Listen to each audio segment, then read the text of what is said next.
igihe cy'igitaramo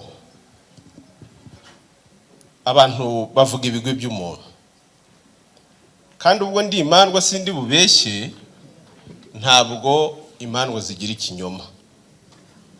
Ubwo rero no kuvuga yuko ntari buvuge nkuko bamwe bajya bavuga iyo umuntu yapfuye bakamuvuga ibyiza gusa, kuko twebwe ubwo twanamwirabuza abaye ari uwo kwirabuzwa, ariko sibyo. Mpyisi ni imfura cyane, sicyo bababwiye ngo mukome mu mashyi. Ubundi kirazira, nakoze ubushakashatsi kuri kirazira gukoma mu mashyi umuntu yapfuye, ariko umukuru barayakoma, bacinya n'akadiho. Mukomera amashyi Mpyisi. Rugamba Sipiriyane yavuze ikintu gikomeye cyane, ngo nimba ndangije byo gusaza mwirinde amarira mu ngamba, ahubwo bazahanike bagire bate ngo ari kuyo nka muyigwe mu munyibuka. Mpyisi we ubyumve rero, ubu turagutaramiye, uri imfura cyane. Ibintu bitatu kuri Mpyisi, ntazi niba babanje batarabivuze kuko ni ukuri kutagishwaho impaka. Mpyisi mutoya kandi nawe uri Mpyisi w'imisatsi ibiri cyangwa imaze no kuba umwe nanone. Mpyisi yagiraga urukundo pe, nimureke duterekere Mpyisi urukundo yagiraga ruture mu mitima yacu. Ntimwikange, ndi n'umwigisha, ni ugutereka, ni ugutegura imitima yacu kugira ngo za ndangagaciro za wa wundi ziduturemo. Icyo ni kibi?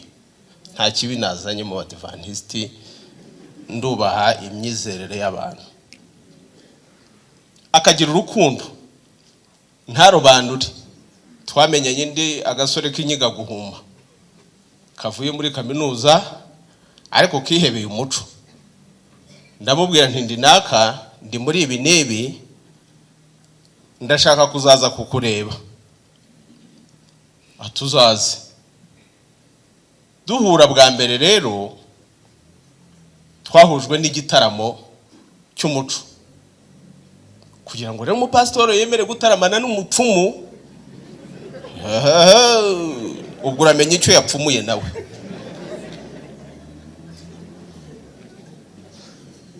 Turatarama biratinda. Mpyisi twataramanye rimwe, amateka y'inari nyazi kuko umushakashatsi narasomaga nkakurikirana. Ubwo ngubwo rero mba nanyuzwe, ntango niyingi ntabwo nayivaho. Turongera ubwa kabiri. Hanyuma ngiye gushaka rero nari nzirasanaho kuko nari ngiye kugarura iby'abandi batakigira, iby'abandi bita inama z'ubukwe. Ubwo rero natangiye kumukeza umuco, ariko saho gusa ibyo ni ibyage jewe Rutangarwamaboko, ariko we kuko ari mukuru yagize ibikuru na mbere. Cyakoza rero reka jewe mvuga ibyanjye nyine, ntawe ujya kuvuga iby'abandi, avuga ibye. Hanyuma ngiye gushaka bimwe bita inama z'ubukwe, sinazikunda burya, sizi Rwanda ibisigaye biberamo, murantungiye ku mugani w'umurundi. Yari jye nawe na Professor Nyagahene, umwarimu w'amateka n'umushakashatsi. Turicara, ngira ikibazo ko hari ntigeze mba umusore, kuko no mu busore bwanjye nirukaga mu basaza. Mpyisi rero niko twahuye. Nuko turicara hariya mu Bicumbi ku kigo nyarwanda cy'ubuzima bushingiye ku muco, ko hari no mu rwego rw'ubushakashatsi ngo turebe ko twagarura ubukwe bwa Kinyarwanda.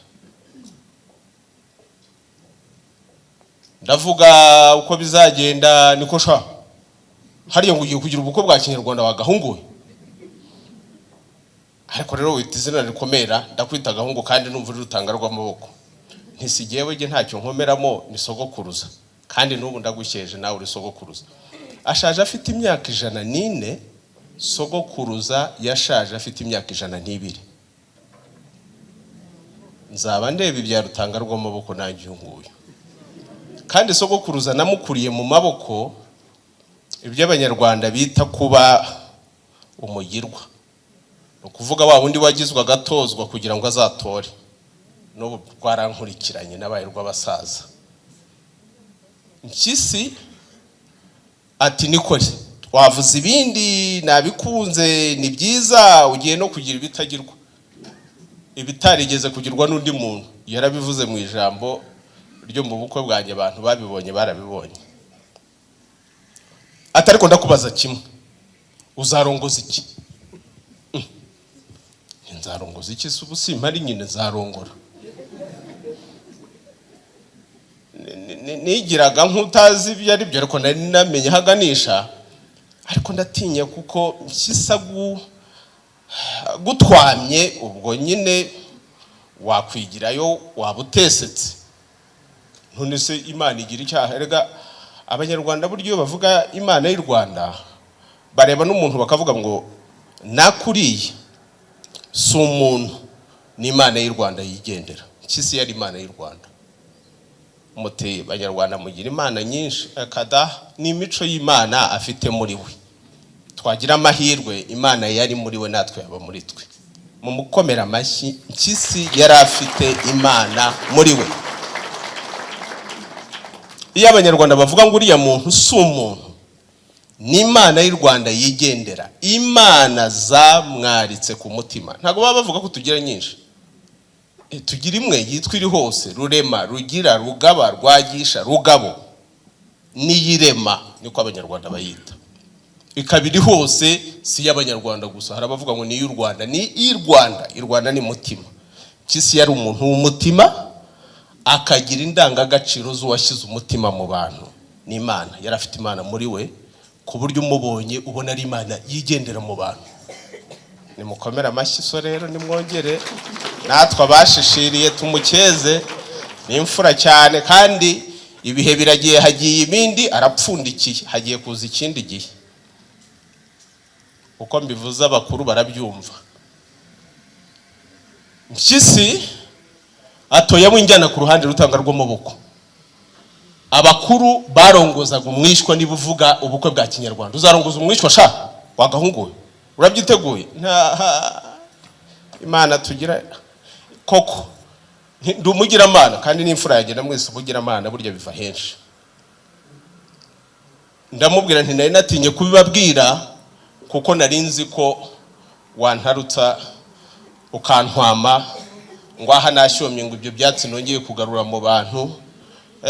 Bapfumu batukwa byinshi, nyamara aribo bapfumurira abantu. Umwishywa numva arankomoreye, ntawe abantu baracyabaho. Ndababwiza ukuri, n'abitwa babugufi bingana bite ntibari bazi iby'umwishywa, keretse data na Mpyisi na Profesa Nyagahene. Abo batatu.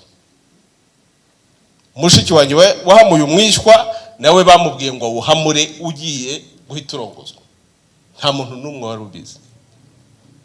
Naratangaye rero avuga ku by'umwishywa, ariko sinanatangara nuko nyine yabivugiye aho nanjye hagira amahirwe yo kongera kubyumva. Ati umwishywa Rutangarwamaboko yarongoje nakatsi karemwe n'Imana.